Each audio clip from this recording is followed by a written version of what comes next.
como prometido, está aqui o segundo vídeo falando sobre a ameaça comunista, ou a falsa ameaça comunista. Meu nome é Luciano Lacerda, sou historiador, mestre em História, doutor em Educação pela PUC São Paulo e faço pós-doutorado em Educação Especial pela Federal de São Carlos. Bom, é o seguinte, por que o comunismo não é uma ameaça real? Primeiro motivo, acho que ele é bastante importante, o comunismo é impossível de ser alcançado. Né? Veja, o que é o comunismo? Se você está discordando disso, provavelmente você não conhece a definição de comunismo. A definição de comunismo é quando você tem uma situação em que não existe Estado, em que o Estado acaba. Não existe Estado, não existe governo, nada. Né? E aí as pessoas vivem harmoniosamente, né? Todas se organizando. Parece uma coisa idílica, assim, utópica. E a gente sabe que isso não é verdade. Né? Eu acho que um pensamento bem importante para a gente conhecer, para entender isso, é do Thomas Hobbes, que é um importante fundador do Estado moderno, que ele dizia o seguinte: o homem é o lobo do próprio homem. Se você deixa um homem sem Estado, vocês não lembram o que aconteceu no Espírito Santo recentemente? Que a polícia, só a polícia, não era o Estado inteiro, só a polícia entrou em greve e virou uma balbúrdia, uma loucura. Aquilo. Imagina acabar com o Estado. Então isso é absolutamente impossível. Mas isso não quer dizer que não haja comunistas, né? que são coisas bastante diferentes. Né? Então, o comunismo, aí você precisa pensar assim, alguém fala assim, mas teve país comunista lá, Rússia, não sei quando e tal. Não, nunca teve. O que acontece é que existe uma distinção que eu acho que é importante aí. Vamos lá. O comunismo, como eu disse, é a ausência de Estado. Aí você pode ter pensado, mas isso não é anarquismo? Porque o anarquismo pretende o fim do Estado, o fim do poder. E aí, eles são mais ou menos a mesma coisa, com uma diferença. Para o anarquista, a gente tem que acabar com o Estado agora, porque o Estado corrompe. Para o comunista, não. Para chegar no comunismo, tem que passar por uma outra etapa, chamada socialismo. Aí que mora a questão. Nós tivemos países que foram socialistas e não comunistas, mas eventualmente eles se chamavam comunismo porque esse era o objetivo final, tá? Certo? Claro que eu estou falando grosso modo da diferença, mas basicamente é essa. Legal? Tá conseguindo compreender? Então a gente consegue seguir. Vamos lá. Essa ideia de comunismo e passando pelo marxismo, ela foi elaborada por um filósofo alemão no século XIX, chamado Karl Marx, em meados do século XIX. Muita contribuição de um cara chamado Friedrich Engels. E aí eles escreveram o primeiro manifesto do Partido Comunista, em 1948, depois o Marx escreveu o Capital, e o terceiro volume foi completado pelo Engels. Então, qual que era a ideia básica? Assim, eu vou falar em grosso modo, não vou desenvolver aqui. Posso até postar aqui um vídeo com um rigor metodológico maior, né? Mas no socialismo, basicamente, o que acontece? Todos os meios de se produzir riqueza, todos os meios de produção e circulação de riqueza, não podem ser propriedade privada. Eles podem ser propriedade só do Estado. Então, por exemplo, uma fábrica não pode ser de alguém, ela tem que ser do Estado. O Estado é dono das fábricas, das lojas, de tudo. Então, o Estado ele é um grande controlador. Essa é uma economia chamada economia planificada. E o socialismo, ele já existiu? Sim. Ele chegou, a sua expressão máxima chegou ao poder em 1917, na Rússia, no fim de 1917, com o Vladimir Ilyich Ulyanov, o Lenin, né? Que, aliás, circula um decálogo do Lenin aí, os 10 mandamentos também é boato, é falso, eu posso colocar aqui. E talvez algum dia eu possa trabalhar com isso, fazer um outro vídeo, né? Bom, o Lenin chegou ao poder em 1917 e a Rússia, então, se tornou um país socialista. Houve uma guerra civil, em 1921 ela acabou, né? Os socialistas ganharam, e sob a liderança do Lenin. Em 1924 ele morreu, ele tinha uma saúde muito frágil e assumiu o temível Joseph Stalin, que foi um governo, né, que foi até 1953 extremamente brutal, uma carnificina mesmo, mas ele ganhou muito poder. Por quê? Porque com o fim da Segunda Guerra Mundial, ele participou ativamente da derrota do Hitler. Então houve um ganho de influência muito grande. E daí entra um período que a gente chama de Guerra Fria, em que a União Soviética e o socialismo passam a ser bastante influentes, influenciar vários outros países. E por outro lado, no mundo capitalista, sob a liderança dos Estados Unidos, há uma oposição entre essas duas superpotências. Então nós temos aí o socialismo que vai para outros lugares, como principalmente o leste europeu, porque na medida que a própria União Soviética foi invadindo lá para tirar os nazistas, foi também dominando, estabelecendo o seu governo leal a Moscou, né? E aí nós temos, por exemplo, Cuba, com uma revolução em 1959, nós temos China em 1949 e alguns outros lugares.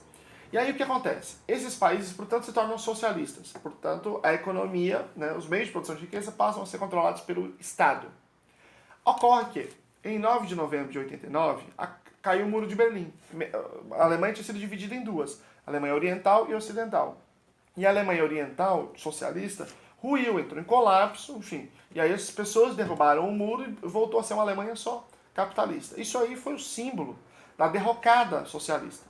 Então o socialismo foi se desintegrando, entrou em colapso econômico completo. A União Soviética, através de dois programas chamados Perestroika e Glasnost, também se desintegrou sob a liderança do Gorbachev, depois veio o Boris Yeltsin e tal. E a Rússia também deixou de ser um país socialista e passou a ser um país capitalista. Alguns lugares tiveram caminhos um pouco diferentes. Por exemplo, a Cuba, né? Cuba, assim como a União Soviética, todos esses países que a gente falou, são países que se tornaram socialistas sob o comando de uma ditadura, ou seja, sem democracia. Democracia ou não existia ou foi abolida. E Cuba, por exemplo, recentemente passou a fazer uma abertura econômica, ou seja, agora já é possível ter empresas lá, pequenas empresas e tem um planejamento, né, de abertura. Então está se tornando um país capitalista.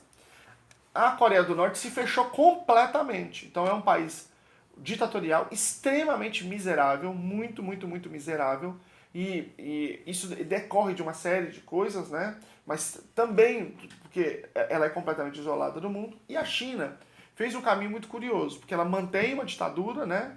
Um partido que tem o nome de comunista, mas não é comunista, e, no entanto, ela abriu a economia. Então você tem as zonas especiais, né, econômicas, e aí lá você pode ter empresas, tem um monte de chinês aí milionário, bilionário, ou seja, eles têm meio de produção de riqueza, logo, nós não estamos falando de socialismo. Lá o que você tem é um capitalismo, mas sob um comando, né, de um partido comunista, por mais contraditório que isso seja.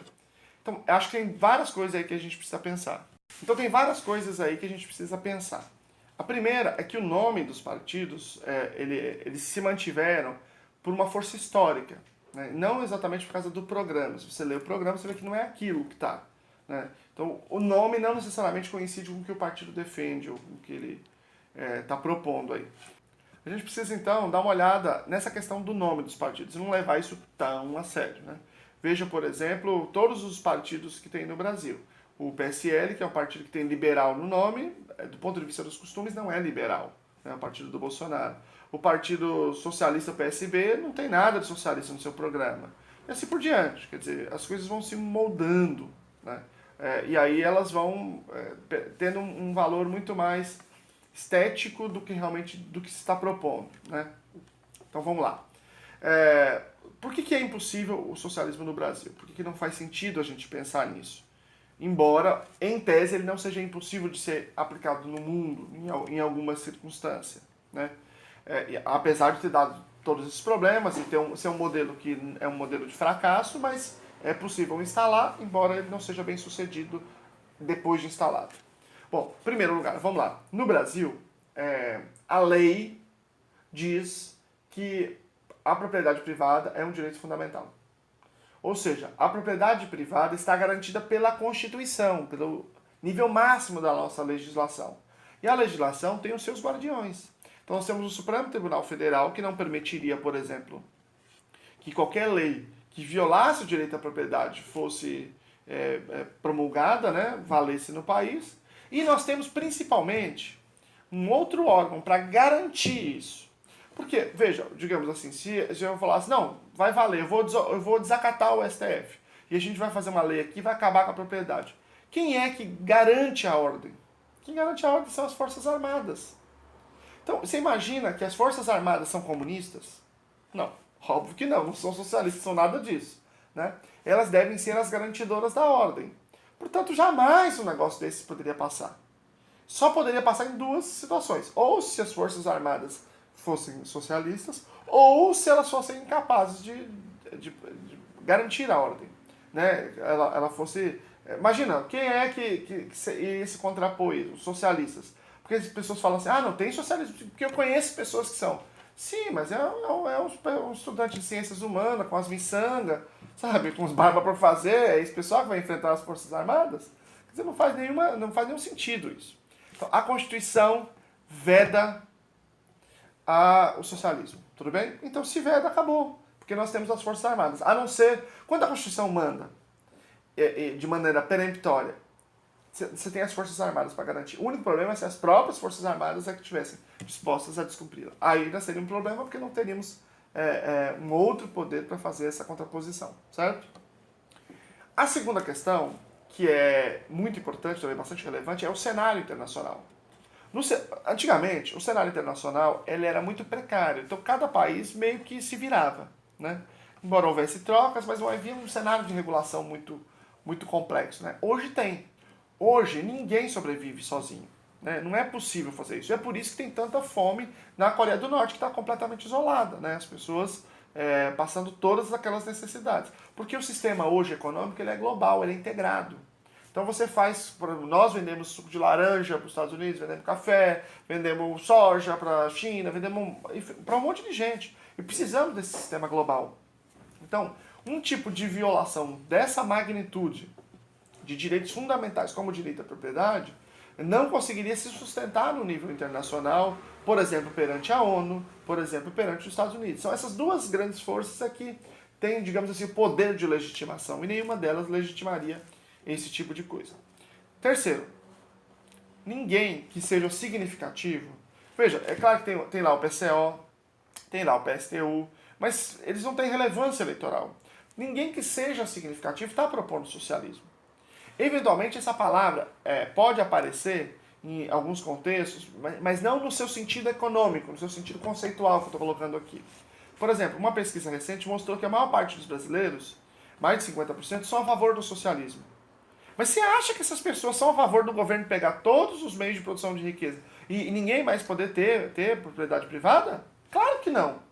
Eles estão usando essa palavra num sentido diferente, no sentido do senso comum. Ou seja, que o foco seja na sociedade, no social. Que seja um governo que valorize o social. É nesse sentido que está sendo utilizado. E é nesse sentido que foi feita a transição desses partidos. Então, o Partido Socialista, por exemplo, já ganhou poder em Portugal, já ganhou poder na Espanha, na França, e nunca nenhum desses países proibiu nenhuma atividade econômica. Ou seja, essa expressão socialista ganhou uma outra dimensão de valorização do social. Nos Estados Unidos, o Bernie Sanders, que é um pré-candidato a presidente, quase foi candidato agora, ele se diz socialista. Mas você acha que ele está pregando para acabar com a propriedade privada? Claro que não.